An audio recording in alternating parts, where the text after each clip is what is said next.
En California, la Ley de Equidad en el Empleo y la Vivienda prohíbe el acoso y la discriminación por identidad de género, expresión de género, transición u orientación sexual. La expresión de género es el aspecto o comportamiento relacionado con el género de una persona. La expresión de género podría ser estereotipada masculina o femenina, una combinación de ambas, o podría no ajustarse a ningún género. La identidad de género es la comprensión interna de una persona de su propio género, que podría ser masculino, femenino, una combinación de masculino y femenino, ni masculino ni femenino, un género diferente del sexo de la persona asignado al nacer o transgénero. Transgénero se refiere a personas cuya identidad de género difiere del sexo asignado al nacer. Una persona transgénero podría o no tener una expresión de género que sea diferente de las expectativas sociales del sexo que se le asignó al nacer. La transición es el proceso en el cual una persona comienza a vivir como el género por el cual se identifica. La ley protege a los empleados que están en transición, que han hecho la transición o que se puede percibir que están haciendo la transición a un género diferente al asignado al nacer. La orientación sexual es la heterosexualidad, la homosexualidad o la bisexualidad. Hostigamiento o discriminación por parte de supervisores. La siguiente conducta por parte de supervisores es ilegal en virtud de la Ley de California.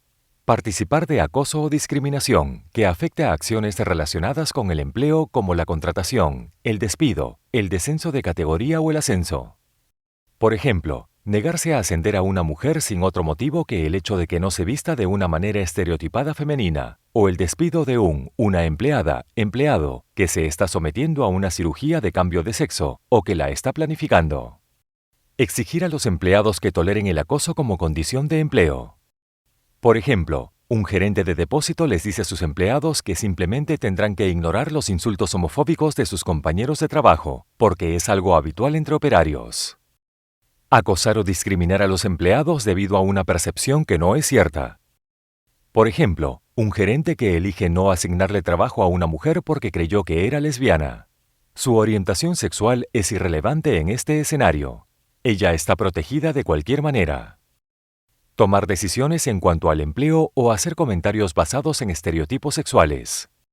Por ejemplo, negarse a contratar candidatos cuya identidad de género es femenina para un puesto que requiere trabajo pesado, únicamente debido a los estereotipos de género.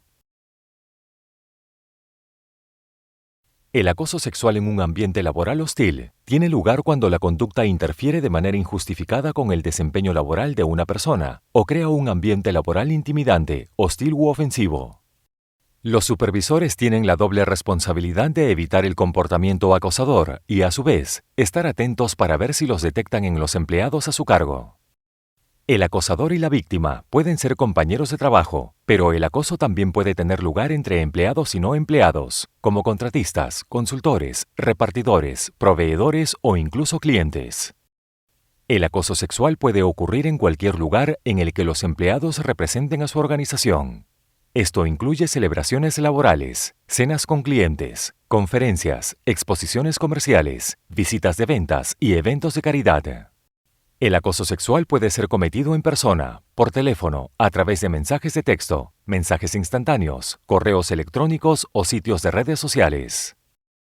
El acoso en un ambiente hostil puede afectar a cualquier persona en el lugar de trabajo, incluso los empleados que no fueron directamente acosados pero fueron testigos de una conducta ilegal, podrían ser víctimas.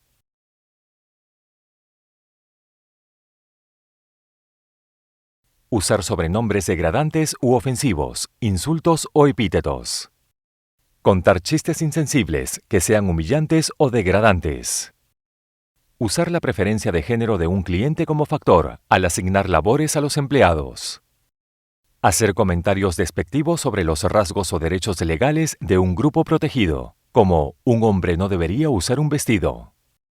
Excluir o aislar a compañeros de trabajo de las actividades y tareas relacionadas con el trabajo.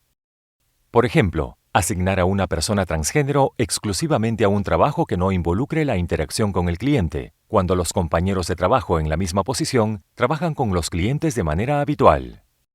Ver sitios web ofensivos o usar sitios de redes sociales para acosar a compañeros de trabajo.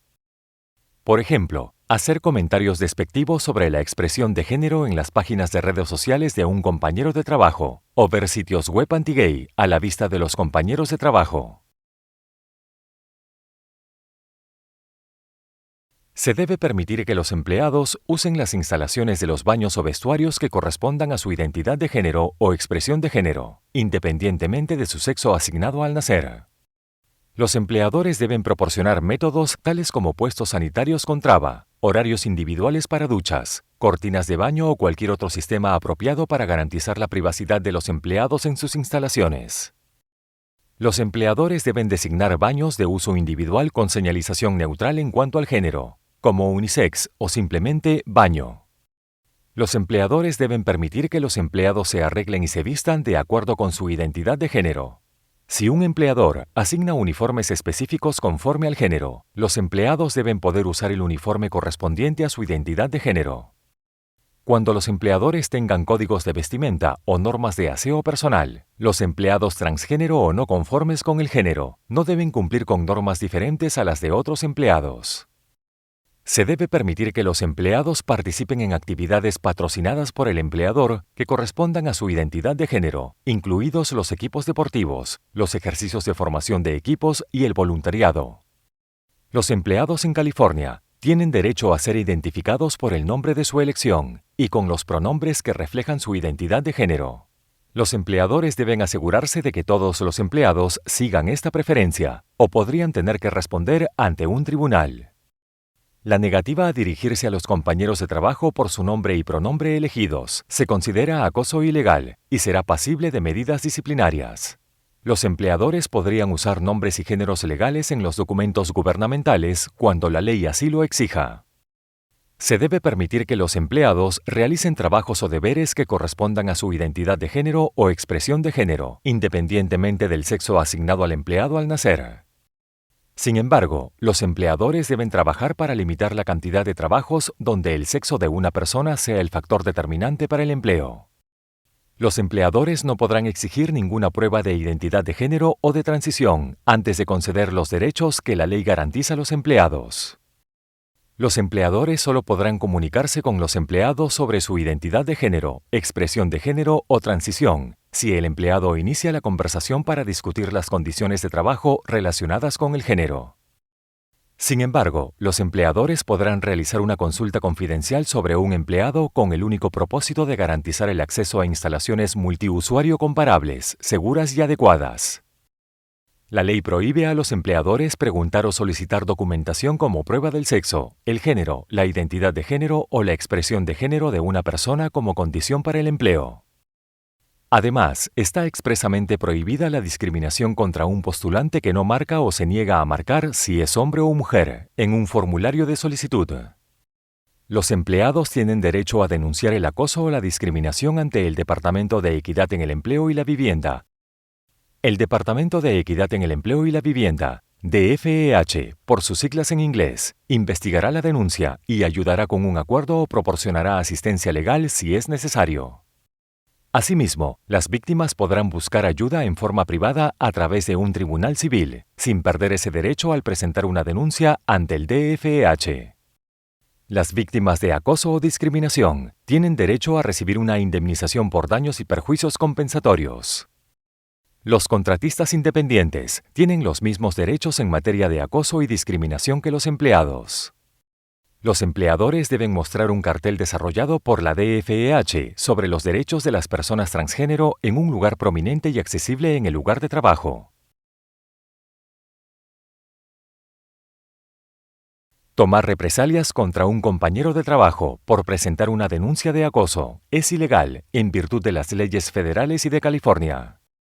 Entre los ejemplos de represalias podemos mencionar despidos, revisiones negativas de desempeño, transferencia a otro puesto, pérdida de salario, beneficios u horas extra, asignaciones laborales menos convenientes, intimidación, descenso de categoría y medidas disciplinarias injustificadas, por nombrar solo algunos. Los empleadores y sus supervisores deben tomar medidas razonables para prevenir que se produzca el acoso. Los supervisores que no evitan el acoso o que se involucran en el acoso pueden ser declarados personalmente responsables ante el tribunal con fallos monetarios sustanciales y enfrentar medidas disciplinarias, hasta incluso la desvinculación laboral. En California, el hostigamiento y la discriminación por motivos de identidad de género, expresión de género, transición u orientación sexual están estrictamente prohibidos. Es fundamental que todos los supervisores entiendan lo que constituye acoso y discriminación, y se aseguren de que los empleados a su cargo también lo entiendan.